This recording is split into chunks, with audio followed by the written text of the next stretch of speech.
नमस्कार, good morning. कैसे हो मेरे दोस्तों। सबसे पहले तो आज है मकर संक्रांति। आप सभी को मकर संक्रांति की हार्दिक शुभकामनाएं। मकर संक्रांति की हार्दिक शुभकामनाएं।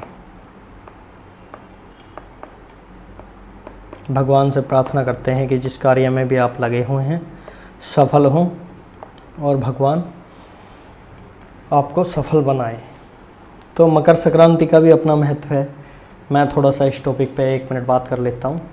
मकर संक्रांति जो है भगवान सूर्य की पूजा है। आपको मालूम ही होगा, भगवान सूर्य की पूजा इसमें करते हैं। ओके, आज से आपको पता ही है वसंत ऋतु की शुरुआत हो जाती है। बसंत ऋतु की शुरुआत है ये मकर संक्रांति। सूर्य उत्तरायण में प्रवेश करता है आज के दिन। जैसा कि आपको पता है 6 महीने सूर्य दक्षिणायन में रहता है, तो आज के दिन से सूर्य जो है उत्तरायण में प्रवेश करता है, इसलिए हम सूर्य की पूजा करते हैं आज के दिन। और इसका अपना अलग महत्व है। सुबह नहाते हैं, भगवान सूर्य की पूजा करते हैं। जैसा कि आपको पता ही है सूर्य ब्रह्मांड की एनर्जी का स्रोत है। पूरे ब्रह्मांड में एनर्जी सूर्य से आती है। तो आप भी 2 मिनट पूजा करें, समय निकालें, ठीक है। इसको अलग अलग जगह अलग अलग नाम से भी जाना जाता है मकर संक्रांति को। जैसे तमिलनाडु में क्या पोंगल बोलते हैं, पोंगल। नॉर्थ इंडिया में पूरे में मकर संक्रांति बोलते हैं, ऐसे करके, ठीक है। चलो, ये तो मॉर्निंग टिप था। अब बात कर रहे हैं हम संविधान। हमने स्टार्ट किया है, भारतीय संविधान हम स्टार्ट कर चुके हैं, जिसमें हमने पहले संविधान सभा, दूसरा प्रस्तावना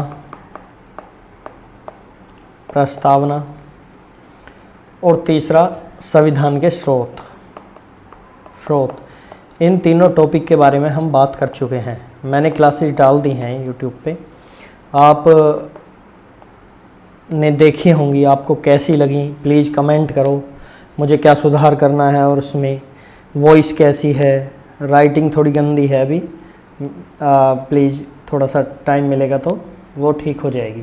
ओके, तो ये था, हमने कंप्लीट कर लिया है। आज और एक नया चैप्टर हम स्टार्ट कर रहे हैं संविधान में,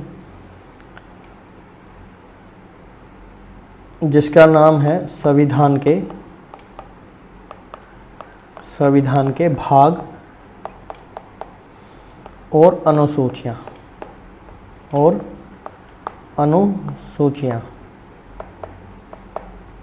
इनके बारे में आज बात कर लेते हैं।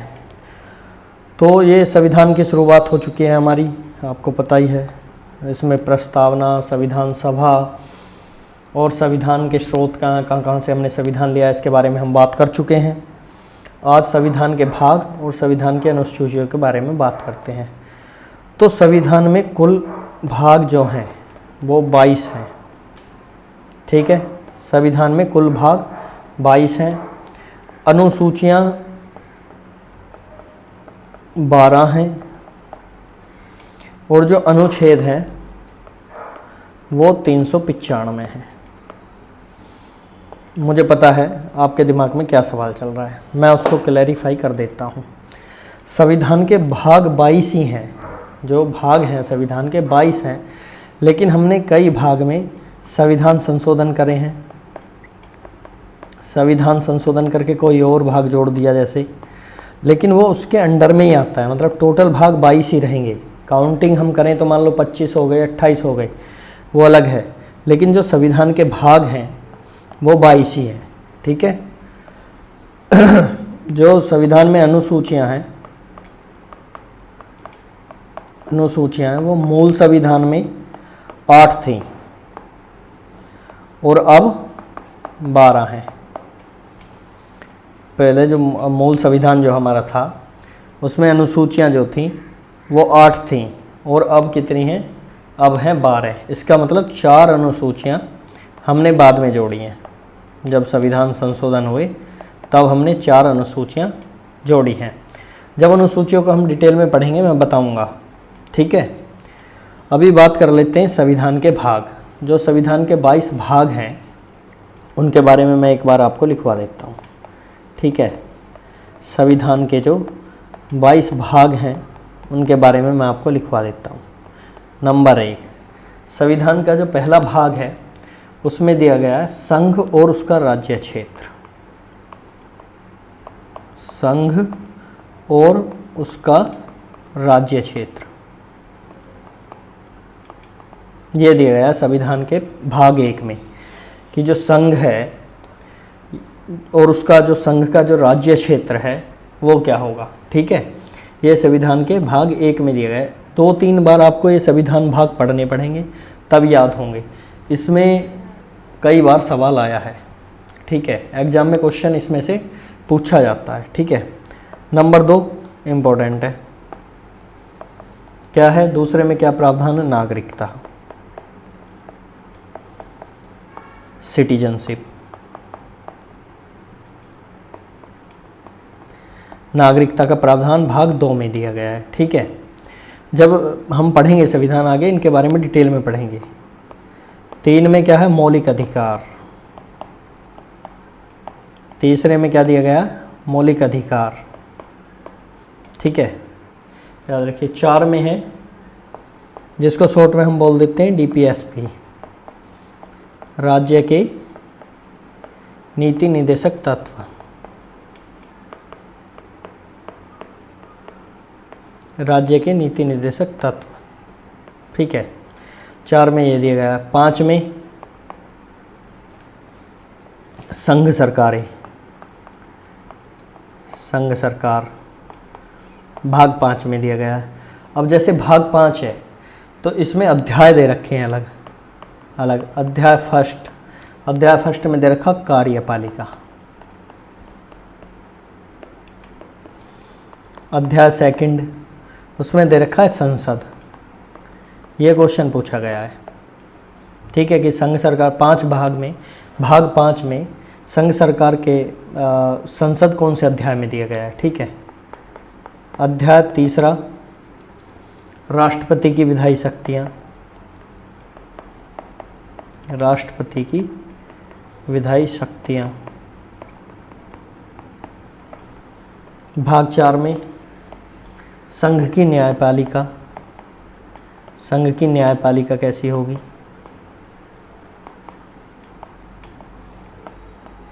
भाग 5 में, अध्याय 5 में मतलब कैग, कंप्ट्रोलर ऑडिटर जनरल। ठीक है, तो ये जो भाग 5 है संविधान का जिसका नाम है संघ सरकार, संघ सरकार के अंतर्गत क्या क्या आएगा। जैसे अध्याय 1 में कार्यपालिका दे दिया, अध्याय 2 में संसद दे दिया, ये आया हुआ क्वेश्चन है। अध्याय 3 में राष्ट्रपति की विधायी शक्तियाँ दे दी। जब हम राष्ट्रपति टॉपिक पढ़ेंगे तो मैं उसमें पढ़ाऊँगा। भाग 4 में संघ की न्यायपालिका, न्यायपालिका कैसी होगी इसे भी हम डिटेल में पढ़ेंगे। भाग 5 में CAG, comptroller auditor general, Bharat का नियंत्रक और महालेखा परीक्षक, इसे भी हम बहुत डिटेल में पढ़ेंगे। भाग 6 की बात कर लेते हैं। 6 में क्या दे रखा है? राज्य सरकारें। 5 में संघ सरकारें और 6 में राज्य सरकारें। राज्य सरकारों के तहत भी अध्याय दे रखे हैं, उसमें भी आपके 6 अध्याय हैं। जैसे अध्याय 1 में साधारण है, वो इम्पोर्टेंट नहीं है इसलिए मैं लिखवाऊंगा नहीं, मैं वही लिखवाऊंगा जो आपके लिए इम्पोर्टेंट है, जो एग्जाम में आया है या आएगा। उसके फालतू का बिल्कुल नहीं, क्योंकि ये शॉर्ट नोट्स के तहत हम क्लासेस चला रहे हैं। ठीक है, हम बिल्कुल शॉर्ट नोट्स बनवा रहे हैं इसमें। तो 6 में राज्य सरकारें हो गई। भाग 7 में दे रखा है कि ये जो राज्यों से संबंधित पहली अनुसूची थी, राज्य सरकारों में राज्यों से संबंधित जो पहली अनुसूची थी, संबंधित पहली अनुसूची थी, उसका खंड ख निरस्त कर दिया गया था। ये 7वां है। ठीक है, आर्टिकल 238 था, ज़रूरी नहीं है लिखना, ऐसे ही मैं बता देता हूँ। 5 में संघ सरकारें, 6 में राज्य सरकारें, 7 में जो है राज्यों से संबंधित जो पहली अनुसूची का खंड क्या था उसको निरस्त कर दिया गया। 8 में देख लीजिए, भाग 8 में क्या दे रखा है? संघ राज्य क्षेत्र, संघ राज्य क्षेत्र आप 3-4 बार पढ़ेंगे तभी याद होंगे। जैसे 5 में संघ सरकारें हैं, 6 में राज्य सरकारें हैं और 7 में निरस्त कर दिया गया, 8 में संघ राज्य क्षेत्र, 9 इम्पोर्टेंट है, इसमें से सवाल कई बार आया है। भाग 9 में क्या दे रखा है? पंचायतें। और बीपीओ वालों के लिए तो ये है ही इम्पोर्टेंट, ठीक है। भाग 9 में दे रखा पंचायतें। 9 के 3 पार्ट हैं। 9 कै में दे रखा है नगर पालिकाएं। 9 कै में है नगर पालिकाएं और 9 ख में है सहकारी समितियां। सहकारी समितियां, ठीक है, समझ गए। 5 में संघ सरकारें, 6 में राज्य सरकारें, 7 में निरस्त कर दिया गया, 8 में संघ राज्य क्षेत्र यूटीज हैं, 9 में पंचायतें हैं, 9 कै में नगर पालिकाएँ हैं, 9 ख में सहकारी समितियां हैं। ये इम्पोर्टेंट है, इसको ध्यान रखना, ठीक है। 9 कै 9 ख, इसमें से कई बार सवाल पूछा है। आइए चलते हैं भाग 10। भाग 10 में क्या दे रखा है? भाग 10 में दे रखा है अनुसूचित और जनजातीय क्षेत्र। ज़्यादा इम्पोर्टेंट नहीं है। अनुसूचित एवं जनजातीय क्षेत्र। जब राष्ट्रपति टॉपिक हम पढ़ेंगे तब मैं इसके बारे में डिटेल में बताऊंगा, लेकिन आप ये याद रखिए भाग 10 में दे रखा है अनुसूचित एवं जनजातीय क्षेत्र। 11 में संघ और राज्यों के बीच संबंध। संघ एवं राज्यों के बीच संबंध, ठीक है।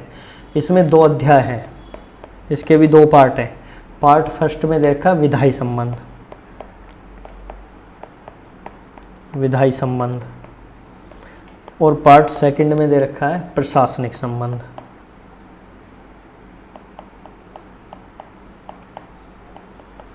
प्रशासनिक संबंध।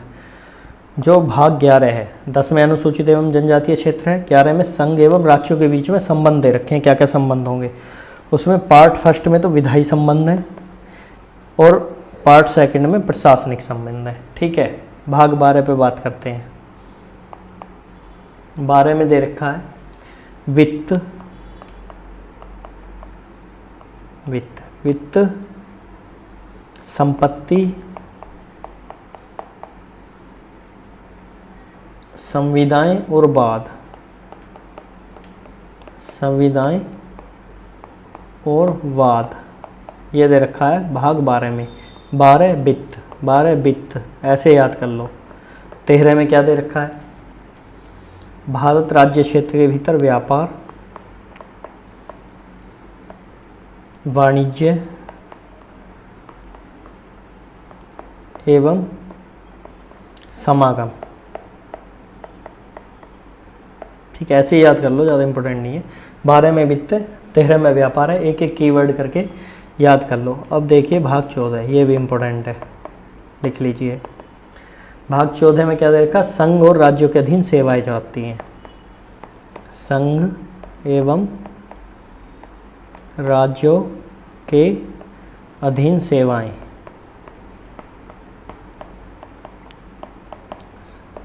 संघ और राज्यों के अधीन सेवाएं, ये दे रखा है भाग 14 में। इसमें 2 पार्ट हैं। पार्ट फर्स्ट में दे रखा है सेवाएं, नौकरियां, मतलब समझ रहे हो ना आप। सेकंड लोक सेवा आयोग, सेकंड में दे रखा है लोक सेवा आयोग, जो आयोग है जो हमारी भर्ती करवाता है, ठीक है, लोक सेवा आयोग। पार्ट फर्स्ट में सेवाएं, सेकंड में लोक सेवा आयोग, पीएससी भी बोलते हैं, जिसको सबको पता है, पब्लिक सर्विस कमीशन, ठीक है। अब आ जाते हैं भाग 15 में। हाँ, 14 कै, इसमें एक और जोड़ा गया है, 14 कै भी जोड़ा गया है, ठीक है। संविधान संशोधन हुआ था, 14 कै जोड़ा था। अधिकरण, ज़्यादा महत्वपूर्ण नहीं है, ऐसे ही याद करो। 14 का अधिकरण। 15 बहुत इंपॉर्टेंट है, 15 कई बार पूछा गया है एग्जाम में। निर्वाचन, इलेक्शन भाग 15 में है, ठीक है। और ये कई बार एग्जाम में आया हुआ है कि निर्वाचन संविधान के किस भाग में मेंशन है, ठीक है। 16 में कुछ वर्गों के लिए विशेष प्रावधान, कुछ वर्गों के लिए विशेष प्रावधान जो किए गए हैं, विशेष प्रावधान, कुछ वर्गों के लिए जो विशेष प्रावधान किए गए हैं ना, वो भाग 16 में आते हैं। ये क्वेश्चन भी आया हुआ, जैसे एससी के लिए अलग रूल्स हैं, एसटी के लिए अलग हैं, अन्य पिछड़ा वर्ग के लिए अलग हैं, आरक्षण करता है नौकरियों में, वो सब हम पढ़ेंगे, डिटेल में पढ़ेंगे सब कुछ। लेकिन भाग 16 में ये कुछ वर्गों के लिए विशेष प्रावधान दे रखे हैं। भाग 17 इम्पोर्टेंट है, ठीक है, भाग 17 फिर इम्पोर्टेंट है। उसमें दे रखा है राजभाषा। 15 को याद रखना निर्वाचन है, 16 को याद रखना कुछ वर्गों के लिए विशेष प्रावधान है, 17 में है राजभाषा। इसके 4 पार्ट हैं। फर्स्ट में लिखा हुआ है संघ की भाषा, संघ की भाषा। सेकंड में लिखा हुआ है प्रादेशिक भाषाएं, प्रादेशिक भाषाएं, ठीक है। थर्ड में लिखा हुआ है सर्वोच्च न्यायालय, उच्च न्यायालय की भाषा, सर्वोच्च न्यायालय या उच्च न्यायालय की भाषा।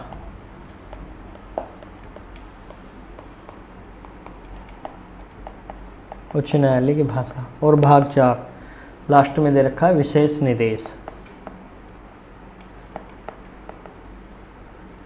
विशेष निर्देश, ठीक है।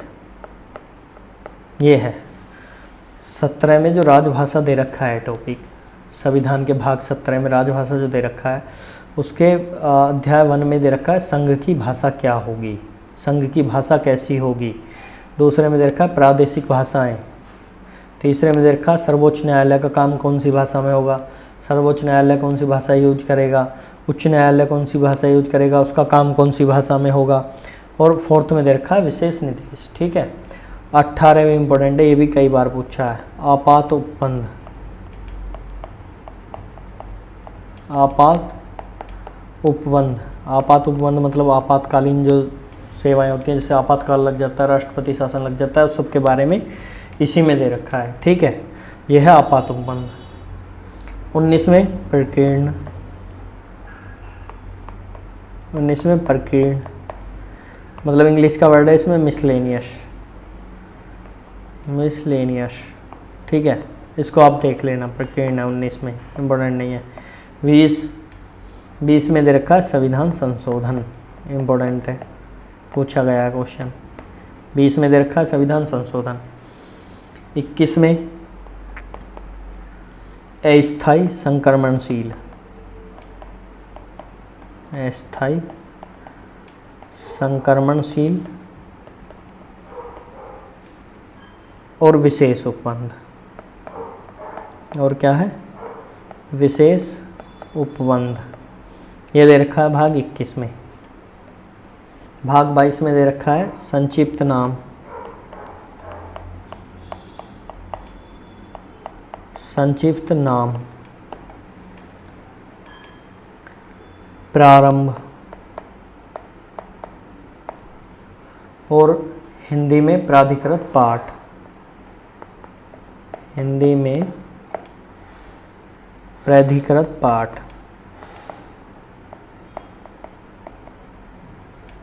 लास्ट में निरसन।